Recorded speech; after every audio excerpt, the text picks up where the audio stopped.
In September of the year 1793, British Lord Macartney, after an entire year of travel with a large trade mission in tow, was finally received by Emperor Qianlong of China's Qing dynasty.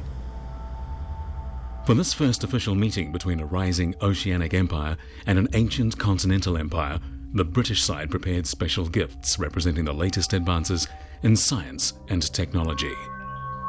The 590 gifts included astronomical and geographical instruments, chime clocks, modern firearms, and portable models of carriages and ships. The impressive delegation included 135 scientists, artists, surveyors, and physicians, as well as 650 soldiers and sailors. Yet, only one person in the delegation had any grasp of the Chinese language. In fact, in all the world at that time, no more than 100 Europeans could read and write Chinese.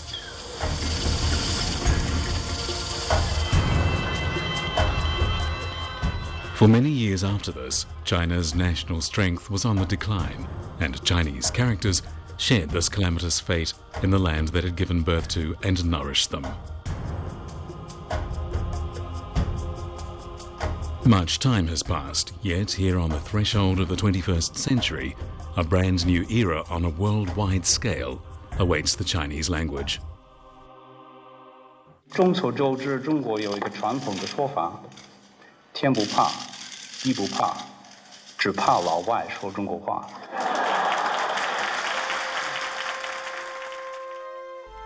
Right now, more than 40 million people in other countries are studying the Chinese language. Yet this represents only the first wave in a surging tide of enthusiasm around the world for learning Chinese. From 1793 to the present day, just more than 200 years have passed. This has been a turbulent period in both Chinese and world history, and it is a mirror in which we can look back and gain another perspective on Chinese society, Chinese traditions, and Chinese unique writing system.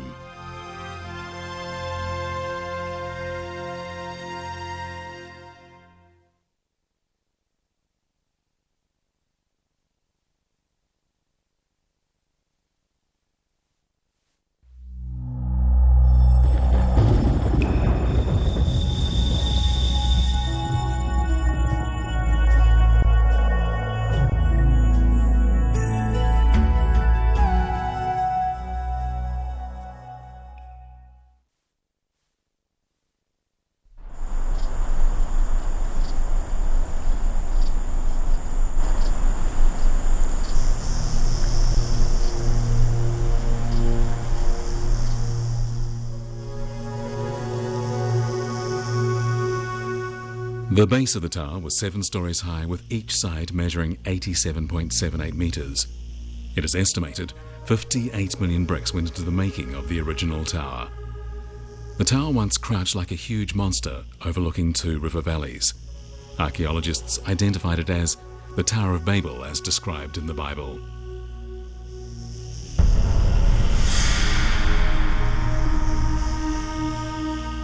According to the Old Testament, the ancestors of the human race originally spoke but one language.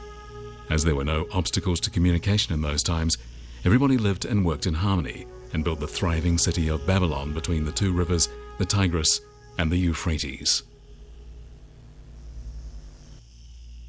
Babilonia era una città molto ricca e i loro governanti avrebbero voluto lasciare nella memoria del mondo qualche monumento che li ricordasse in eterno. L'intenzione e poi la realizzazione fu quella di costruire una torre, una grande torre che arrivasse fino al cielo. Doveva arrivare al cielo per dimostrare allo Shanti, al Dio del cielo, la loro potenza e la loro possibilità di arrivare ad avere un colloquio paritario con il Signore.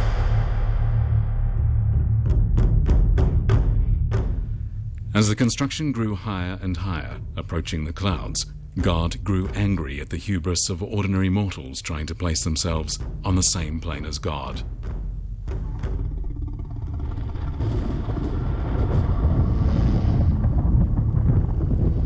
Il 是上帝想到应该变乱人的语言。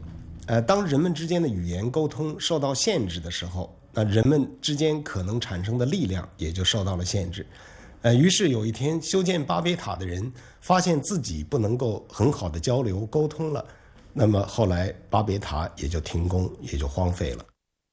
Questo dimostra come il Signore in quel momento e con quel tipo diciamo, di miracolo, con quel tipo di azione, riuscì a dimostrare ed a punire la superbia degli uomini. La torre rimase a metà e da allora in poi nel mondo occidentale la parola Babilonia è diventata un'espressione che indica confusione. This legend of the Tower of Babel's abandoned construction is the earliest surviving tale concerning the power of language. But did humankind originally speak one language and one language only? Circumstances change with the passage of time. We cannot know what the original language may have been like, but the biblical story of the Tower of Babel is just an expression of humanity's natural yearning for unrestricted channels of communication.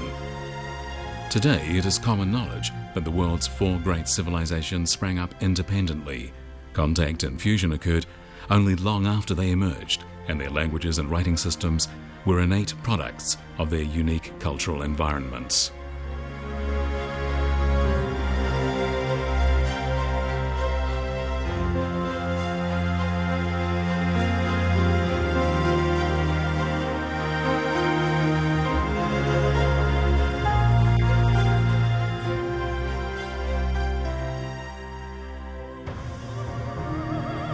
Archaeological discoveries have indeed brought humans very close to their ancestors. Historical records offer a chart that traces writing all the way back to the 15th century BC to the 4 great ancient civilizations. From west to east, we can identify the hieroglyphics of Egypt, the cuneiform script of Babylon, the Harappan symbols of ancient India, and the oracle bone inscriptions of ancient China. While these earliest primitive attempts at writing probably could not mirror actual speech, archaeologists have nevertheless discovered that important information contained in spoken language is encapsulated in these symbols.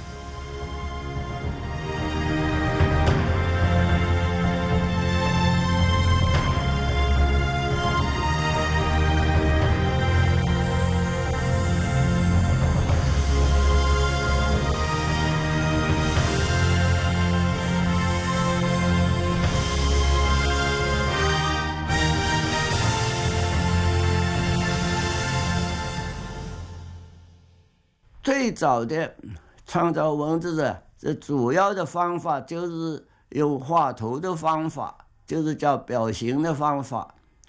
因为最早都是表形呢，所以写出来的字当然是差不多的，比太阳都是圆的。有的呢，它这个圆的写的方法不一样就是了。月亮都是写一个不完美的月亮这样子。可是人呢就不一样了，人写出来个人写法有时不完全一样了。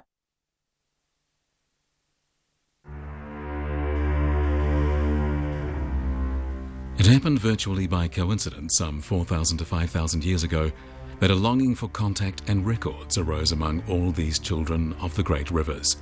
Thus, based on the benefits of environment and experience, they separately drew beautiful pictures to record their thoughts, wishes, and aspirations.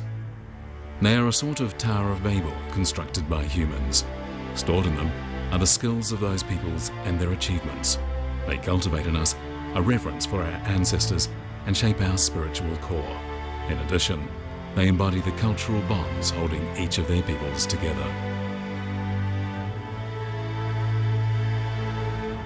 Today, 3 of the 4 ancient scripts have disappeared. What are the special qualities of Chinese written characters that help sustain their existence to the present day?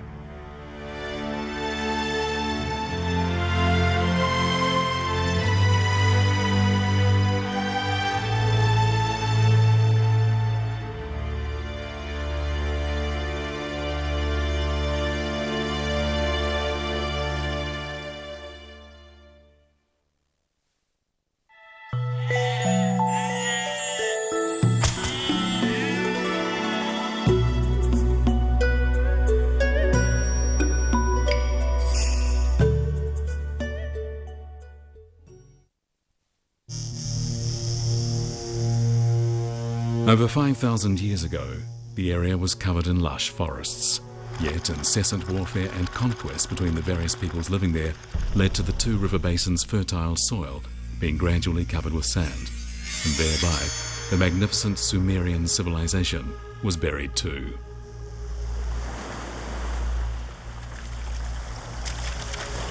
In the 1st century BC, the Sumerian cuneiform script impressed on clay tablets was replaced by an alphabetic system written on a type of paper made of reed called papyrus.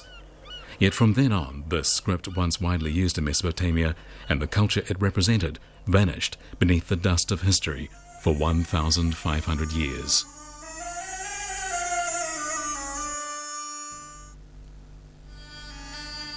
In the year 1472, an Italian traveller noticed in the palace ruins of Persepolis, the capital of ancient Persia, some symbols inscribed on a wall. Filled with curiosity, he took copies of the symbols back home, but he could find no one interested in his discovery. 140 anni dopo questa prima scoperta, un altro italiano si reca a Persepoli e fa un'altra scoperta di importanza enorme. Scopre una stele con dei caratteri presumibilmente egiziani che porta in Europa. What did these prehistoric signs mean? In Europe, it was the Renaissance and the time of modern Enlightenment thinking that fired the enthusiasm for tracing human origins. But these strange cuneiform characters arranged in no apparent order puzzled European scholars for centuries. If not for a certain huge rock, it isn't certain how long the riddle would have remained unsolved.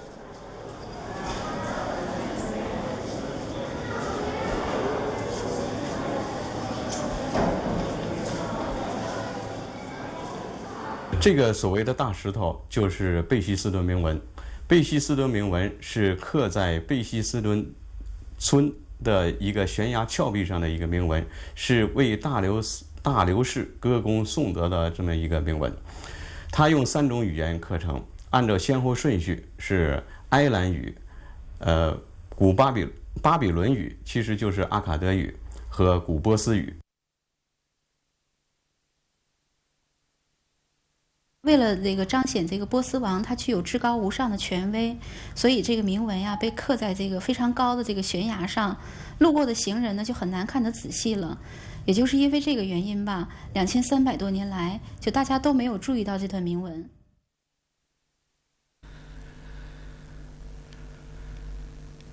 Then in 1835, the inscription drew the attention of Henry Rawlinson, a young British army officer.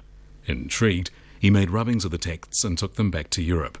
After 12 years of painstaking study, Rawlinson managed to read the section in the most recent language, Old Persian, and with this as a reference point, he deciphered the texts in the other 2 languages.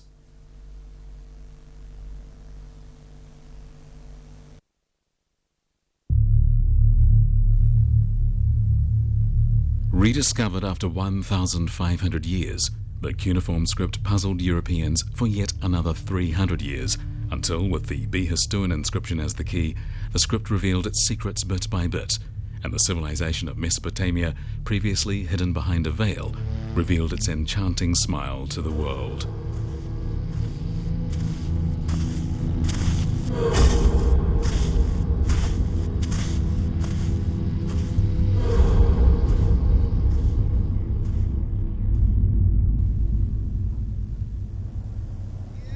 History always has surprises in store. The magnificent pyramids of Egypt have stood proudly by the River Nile for more than 5,000 years. Yet before the 19th century, nobody knew who their builders were, and nobody knew of the splendor lying beneath the endlessly undulating sand dunes.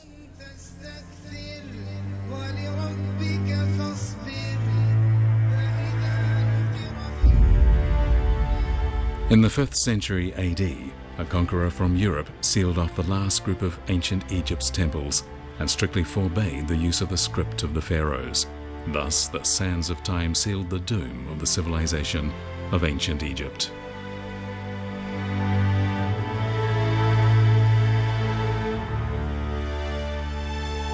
100 years passed and then 1,000, yet nobody could understand the ancient signs of the pyramids.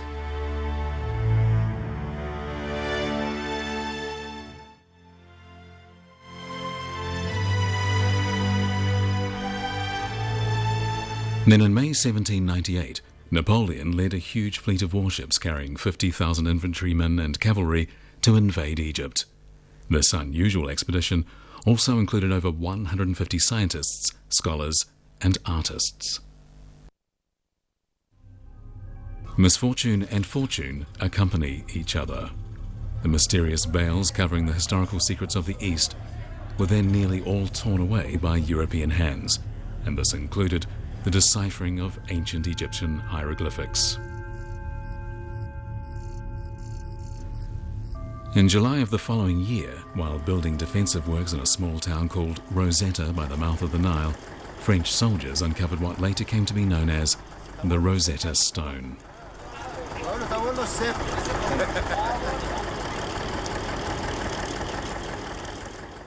当时拿破仑的这些士兵呢，一下子就震惊，然后手里的东西都掉到地上了啊。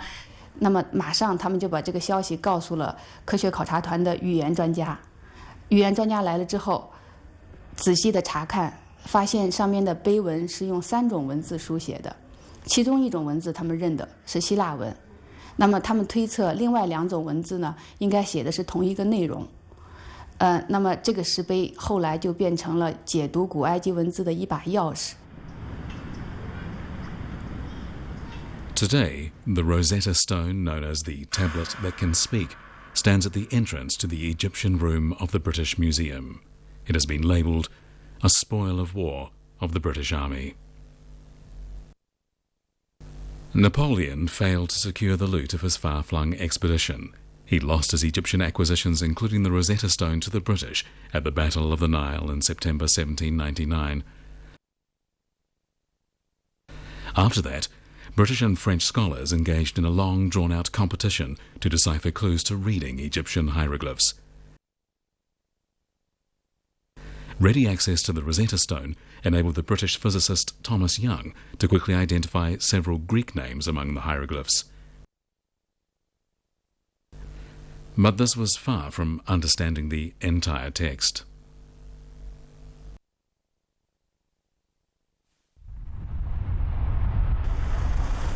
The turning point came some 20 years later in France in 1822, when a master of over 10 ancient tongues, Jean-François Champollion, made a breakthrough in the deciphering of the hieroglyphs.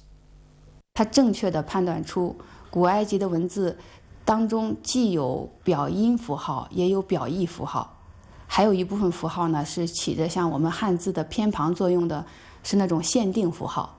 所以商伯良等于是找到了一个正确的解读方向。另外呢，商伯良最大的一个贡献还在于，他是第一个成功的解读出古埃及法老名字的人。所以商伯良在这2点上就打败了托马斯杨。Although it had lost the Rosetta Stone, France triumphed in the end over Britain in the race to decipher the hieroglyphs, so humanity could finally hear the voices that had been mute for 2,000 years. My daughter's lips are lotus buds, her breasts fruits of the mandrake, her jade arms are like vines, her eyes as calm and still as kernels, and her eyebrows curl like osiers. عندما تجتمع مع بعضها في الصف واحد وعندما تقلب عينيها تظهر حواجبها بشكل رائع.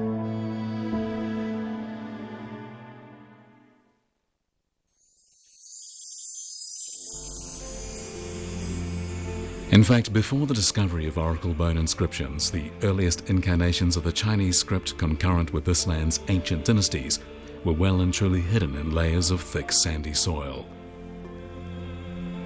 In the autumn of 1899, in the same year the Tower of Babel was discovered, Imperial Academician Wang Yirong fell ill with malaria. Seeking a cure at Da Rentang, the famed traditional Chinese medicine shop in central Beijing, he became intrigued by one of the ingredients in the concoction being prepared for him. It was called dragon bones.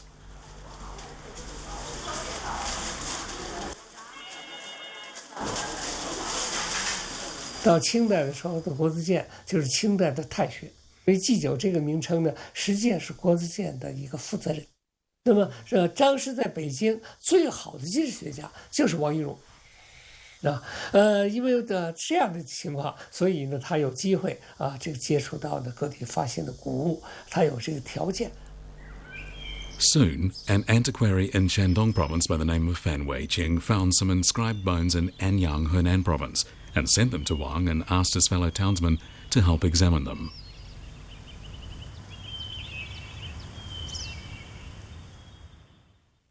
范姑呢，他好像也意识到这里有什么东西，就把这个卖给了王懿荣。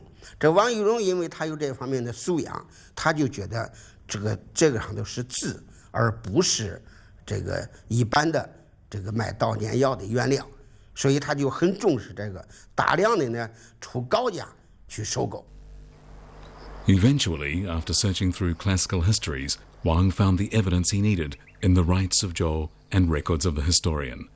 The carvings were indeed primitive Chinese characters used before China's first unification by the Qin dynasty, 221 to 206 BC.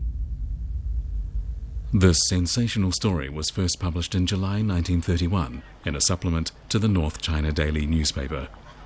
However, its authenticity was later questioned by a number of scholars, and the academic world now accepts that this report was a journalistic distortion.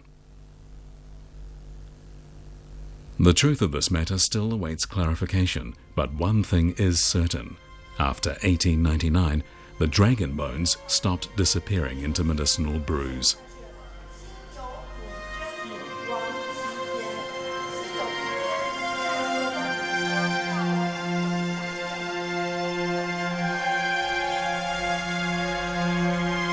Wang Yirong took the bones to his old friend Liu the author of the book Travels of Lao Tsan, and together they carefully studied them.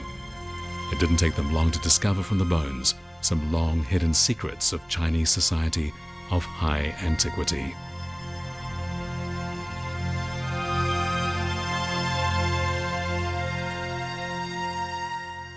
我认为解读古代文字必须得有钥匙，所谓的钥匙就是必须得具备条件。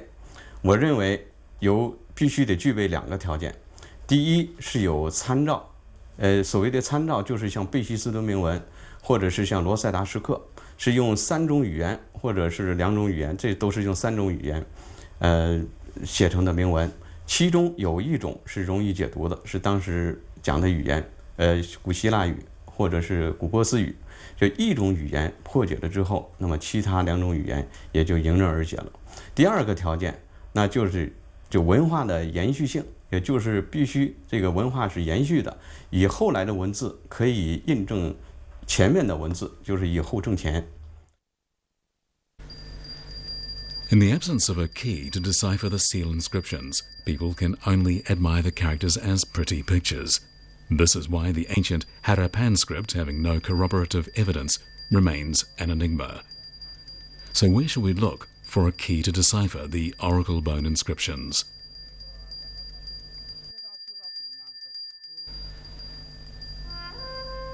It took Europeans hundreds of years to decipher cuneiform and hieroglyphic scripts. So why did it take a few Chinese scholars only a very short time to succeed in understanding ancient Chinese characters? "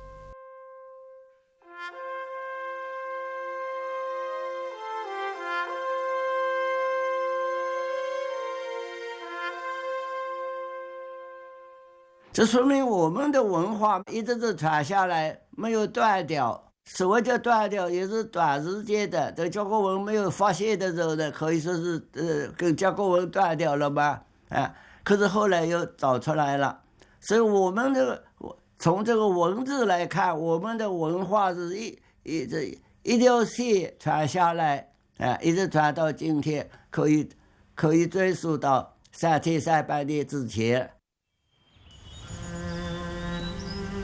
These ancient symbols, whether pictographic, associative, phonetic or homophonic, had preserved